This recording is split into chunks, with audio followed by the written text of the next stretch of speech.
So I watched a movie called Curse of the Sin Eater, and this is about a kid who's working on a construction site on some rich person's property, and he gets caught doing some illegal activity, but then this brings him to the owner of the mansion, who makes him an offer he can't refuse, and this is him having to perform some kind of ritual that involves eating, and if he can do it, he gets all of this person's money.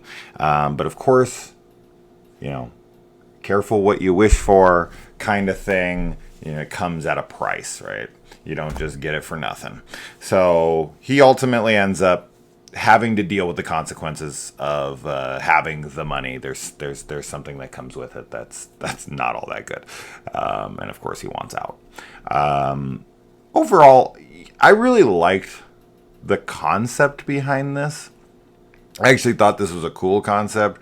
Because it's a spoiler-free discussion, I can't really talk in depth about that specific aspect of the film, which is kind of a bummer, because that's like 90% of what I want to say about this film is the concept and how cool I thought that idea was.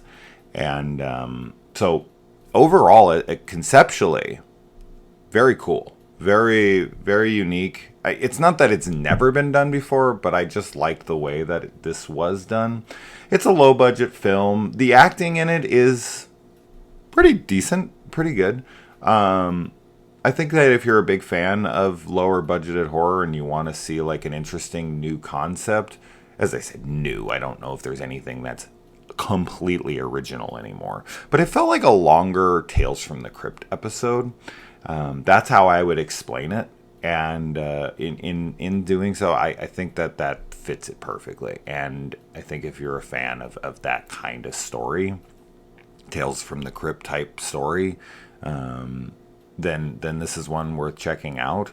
But people who, of course, I always say this, but like I think that there's a group of people that can appreciate both like higher budgeted horror and lower budgeted horror kind of equally, but I feel like they're very few and far between. So I always have to like prep it by being like, if you're a big fan of low budget horror, because so many people are like, I only want it to look like Hollywood production value horror, and if it's not that, like, get it out of here.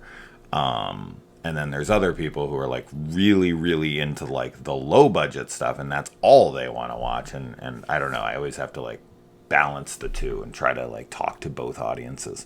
But there are those people like me that are like, I don't really care. It can have a $5 budget, it can have a $1 trillion budget. It doesn't really matter to me. It just depends on how it works for me. This one ultimately was good. I liked it. That's kind of where I sit with it. I feel like with a remake, and going harder in the concepts, because he's dealing with something supernatural, and when we deal with that in the film, it's done okay, and I feel like it could have been done better. But I don't dislike the execution of it. I just think the execution of it could have went harder, but at the same time, I don't know how much better they could have done it on the budget that they had, which I think is very little. So a budget might be its downside here, but I typically try not to say that. But I do think that maybe it would serve better with some money behind it.